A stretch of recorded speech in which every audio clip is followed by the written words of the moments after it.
Brad Williams, Frugal Finance, effective annual interest rate, part 2, continuous compounding. Again, I will stress your need to understand continuous compounding, and I'm just going to go through pretty much a mirror of what I've been discussing, but this is more in terms of a look at what the U.S. government requires in terms of reporting. In the U.S., the federal government requires that anyone borrowing money be informed of the total amount of interest paid, and the annual percentage rates quoted can be either the nominal interest or the effective annual interest rate, or something else entirely. To illustrate, many revolving charge accounts charge an interest rate of 1.5% per month, which is equivalent to 18% compounded monthly or 19.56% compounded annually. In many cases, the annual percentage rate is stated to be 18%. It's just trickery, depending on from what angle you're working. When I say that,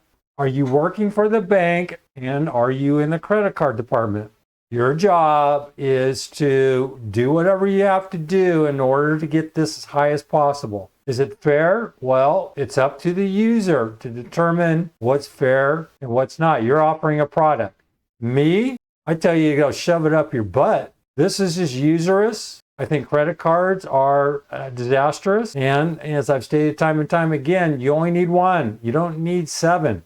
You don't need 9. Not that much of a benefit based on the cost. What's the cost?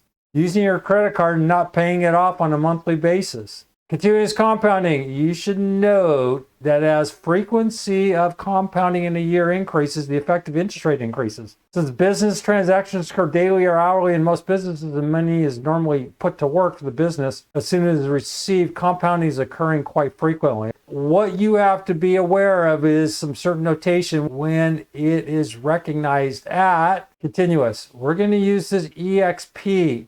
EXP equals 2.758, I think. I don't know what that number is. I have to look it up again. But here it is. There's a limit. 1 plus R of M, M of N, which is equal to EXP, M of N, where N is the number of years, M is the number of interest periods per year, and R is the nominal interest rate. I think that's R of N. So here we have this simple equation.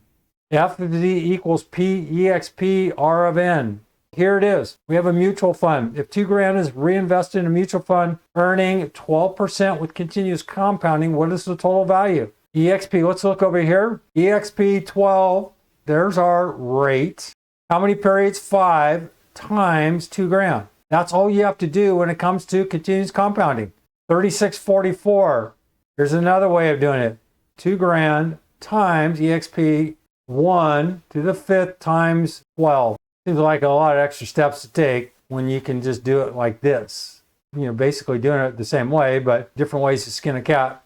There's another method. Here's a third method. You can go EXP to the 12th to the 5th, which is the factor, 1.82. $2,000 times 1.82 is 3644. I would love to have a mutual fund that was paying continuous compounding. I'd even love a mutual fund that was paying 12%, continuous compounding or not. That's the beauty of continuous compounding on the face. We're going to get into the continuous compounding section, and I don't really want to scare you off, but that's just the way it works. It can get into some crazy stuff. Here again, here's a different way of doing it. You can break this down. There's your monthly compounding. Here's your balance. I've done this before. All we're doing is multiplying E43 times this factor, which is the period, which is D43. Then we're going to add them up, and we're going to get this 19.56, which is, and then future value, 18% compounded monthly. Here's a different way, 1956, 1972. I suspect there's a rounding error here because all I did, you can see what I did.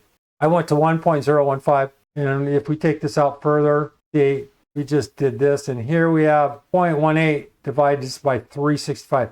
Monthly compounding, continuous compounding.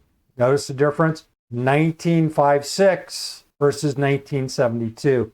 Yeah, you're going, yeah, well, so what? That doesn't mean much to me. Okay, multiply $1 trillion times the difference here. And that looks like 16 basis points. So 16 basis points times $1 trillion. That's going to be a lot of money. So what is that? I don't even know if I can do that here. 0.0016 times 112. Oops. And I think it's 0.0016. Shift times 1, 1, 2, 3, 1, 2, 3, 1, 2, 3, 1, 2, 3.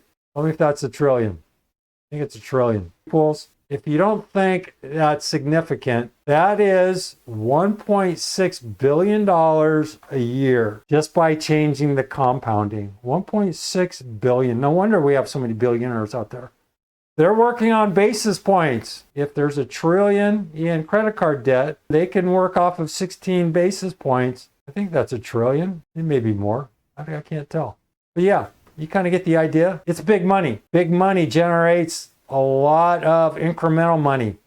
1.6 billion. I wish I had just a tenth of that. I'd be happy. There is a quick and brief introduction to compounding.